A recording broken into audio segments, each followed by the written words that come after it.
Doctor Baba Saheb Ambedkar open university.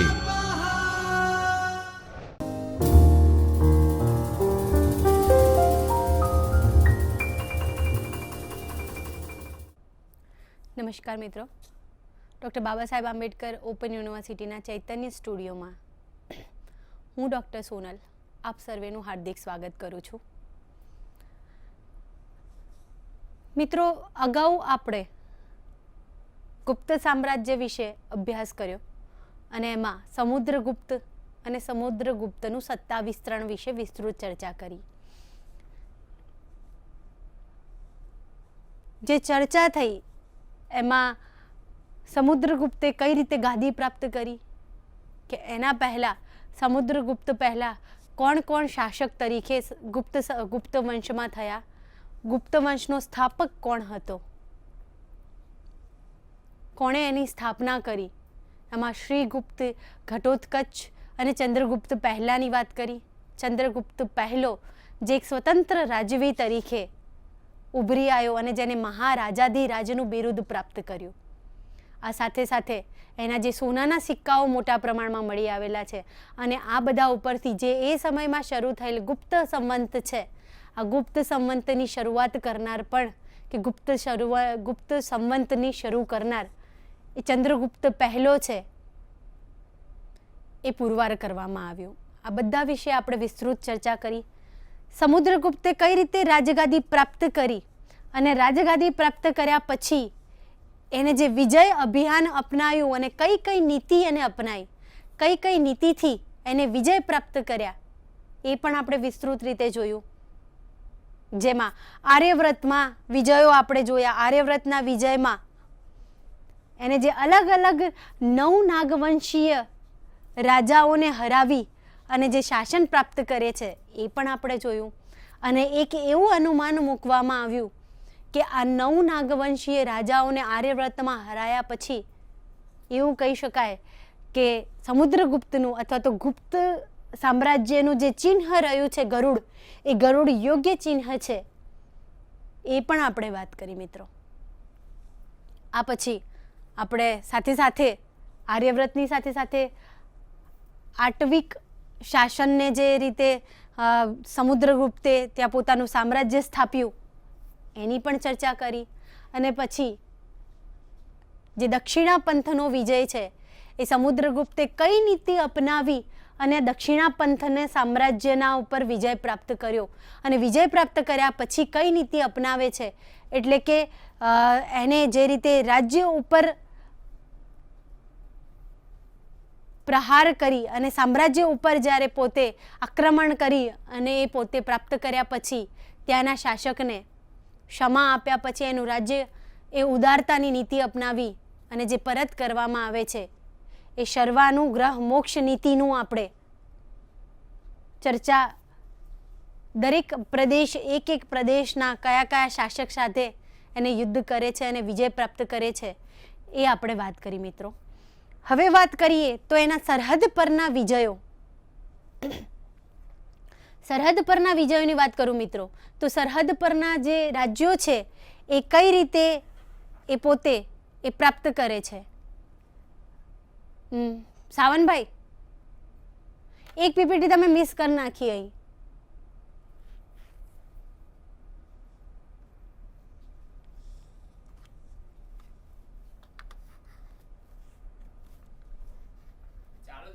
આ રહી ગયું. અનહાઇડ કરો, નીચે લાસ્ટ હાઈડ આઈ કરો,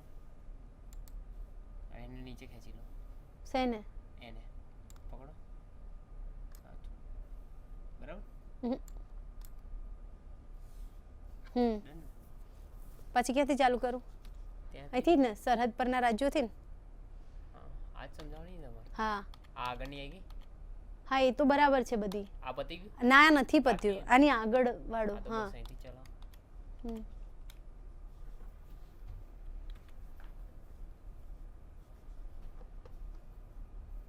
લાલ લાઈટ થશે. સરહદ પરના રાજ્યોની વાત કરી મિત્રો, તો સરહદ પરના કયા કયા રાજ્યો સમુદ્રગુપ્તે જીતી લીધા હતા? તો એમાં ઉત્તર પૂર્વના 5 રાજ્યો છે સમતટ જેને કર્માંત પણ કહીએ છીએ, દ્રક, કામરૂપ, નેપાળ અને કુર્તુરપુર, આ રાજ્યો જે સરહદની એની આજુબાજુના આવેલા રાજ્યો હતા એના ઉપર એને આક્રમણ કરી અને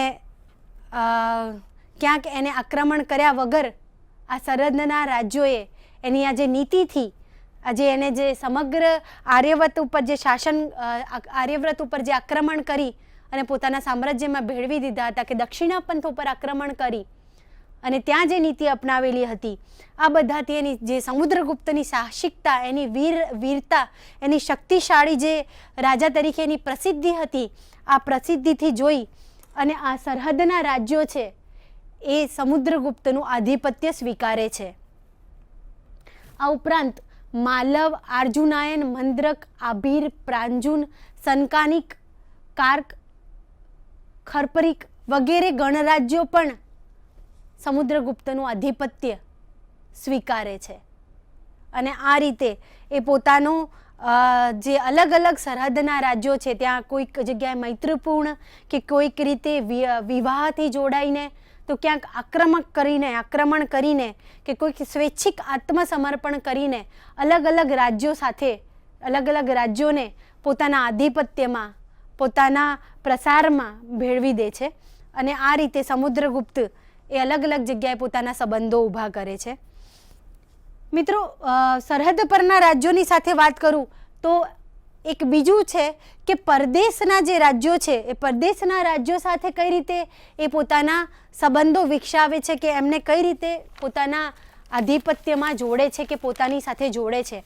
તો એમાં વાત કરું તો જે ઉત્તરકાલીન કુષાણો છે કે પછી શક નાયકો છે કે સિંહણ દેશની વાત કરું તો સિંહણ દેશ જેવા બીજા અલગ અલગ ટાપુઓ છે અને વાયવ્યના વિદેશી શાસકો છે, આ બધા જ શાસકો સાથે એ પોતાના મૈત્રીપૂર્ણ સંબંધો બાંધે છે. અને મૈત્રીપૂર્ણ સંબંધો બાંધવા પાછળ એનો જે દિગ્વિજયનો આયસ છે અને એનો જે પ્રભાવ છે, એનો જે પરાક્રમી સ્વભાવ છે, એ આ બધા જ સંબંધો, આ બધા જ સરહદી પરદેશી રાજ્યો સાથે જે સંબંધો બાંધવા માટે ક્યાંક નિર્ણાયક ભૂમિકા ભજવે છે. અને આ રીતે એ પોતાના અલગ અલગ સંબંધો બાંધી અને આ પરદેશી રાજ્યો સાથે પોતે જોડાય છે. અને આ જ રીતે એ પોતાનું સામ્રાજ્યનો વિસ્તાર કરે છે. મિત્રો, હવે વાત કરીએ તો અગત્યનું પ્રયાગ પ્રશસ્તિ સ્તંભલેખ. મિત્રો, મેં તમને જેમ વાત કરી કે ગુપ્ત સમયનું ઇતિહાસ જાણવો હોય કે પછી સમુદ્રગુપ્તનો ઇતિહાસ જાણવો હોય તો સૌથી મહત્વનું જે સાધન છે એ પ્રયાગ પ્રશસ્તિ છે. કારણ કે એનો જે રચયિતા છે એ સમુદ્રગુપ્તનો રાજકવિ હરિશેણ હતો. સમુદ્રગુપ્તના શાસનમાં એ પોતે મહામાત્ય અને સંધિ વિગ્રહ તરીકેની એક યોગ્ય પદ પર હતો અને આવા અલગ અલગ પદ નિભાવતો એનો રાજકવિ હરિશેણે પ્રયાગ પ્રશસ્તિની રચના કરે છે. પ્રયાગ પ્રશસ્તિની રચના હરિશેણે કરી અને જે પ્રયાગ પ્રશસ્તિ આટલું મહત્વનું સાધન છે એ એટલા માટે છે કે રાજ્યની સમગ્ર ઘટનાઓ છે, આ રાજ્યની સમગ્ર ઘટનાઓને પોતે પ્રત્યક્ષ સાક્ષી હતો. અને આ પ્રત્યક્ષ સાક્ષી હોવાના કારણે આ જે લેખના વર્ણનો છે એ ઇતિહાસમાં પ્રમાણભૂત માનવામાં આવે છે અને માટે પ્રયાગ પ્રશસ્તિને એક પ્રમાણભૂત સાધન તરીકે કે મહત્વના સાધન તરીકે લેવામાં આવે છે.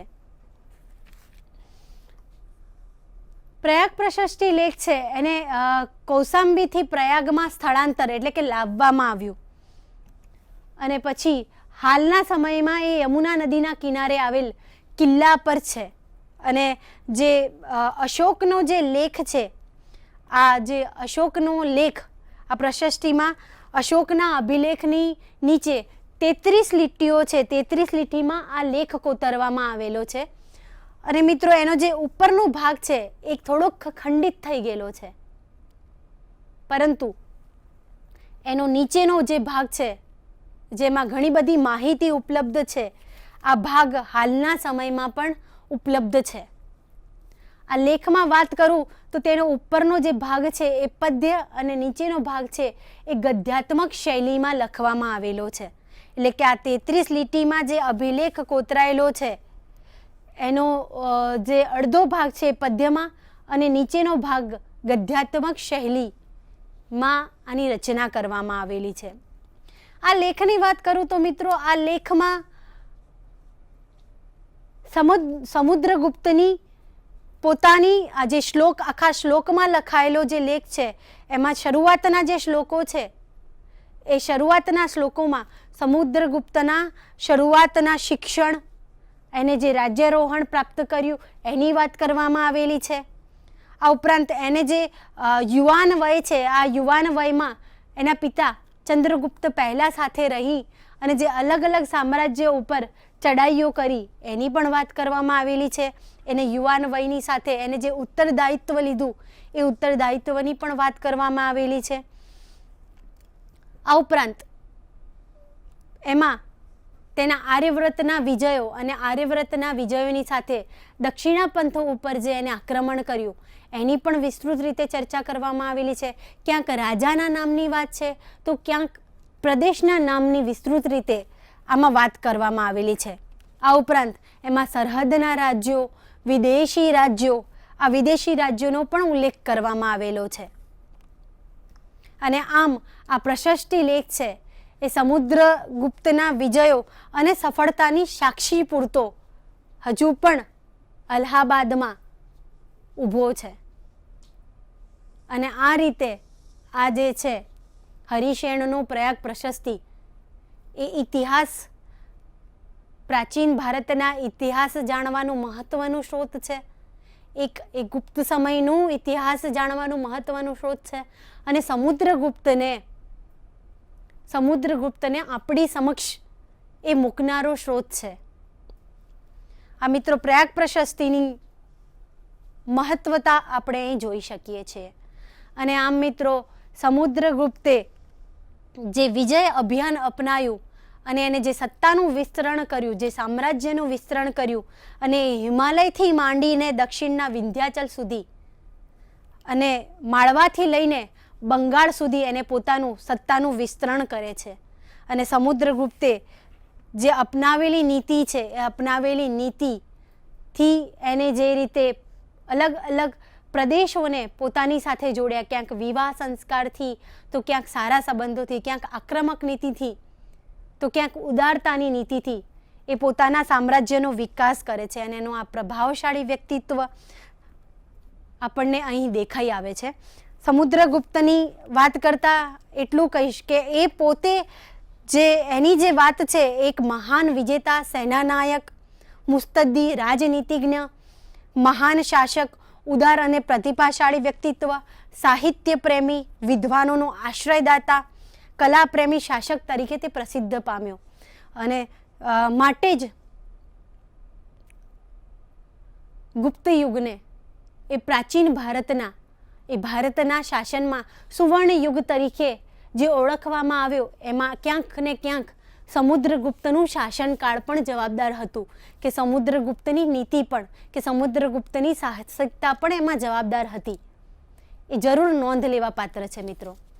અને સમુદ્રગુપ્તની આ જે નીતિ છે, સમુદ્રગુપ્તે આ જે વિજય અભિયાન ઉપાડેલું હતું અને અલગ અલગ નાનકડા રાજ્યોને કે બીજા રાજ્યોને પોતાના રાજ્યોમાં ભેળવી દેવાનું જે કામ કર્યું, અને માટે જ વિદ્વાનોએ સમુદ્રગુપ્તને ભારતનો નેપોલિયન તરીકે ઓળખ્યો છે, કે ભારતના નેપોલિયન તરીકે એને ઓળખ આપી છે.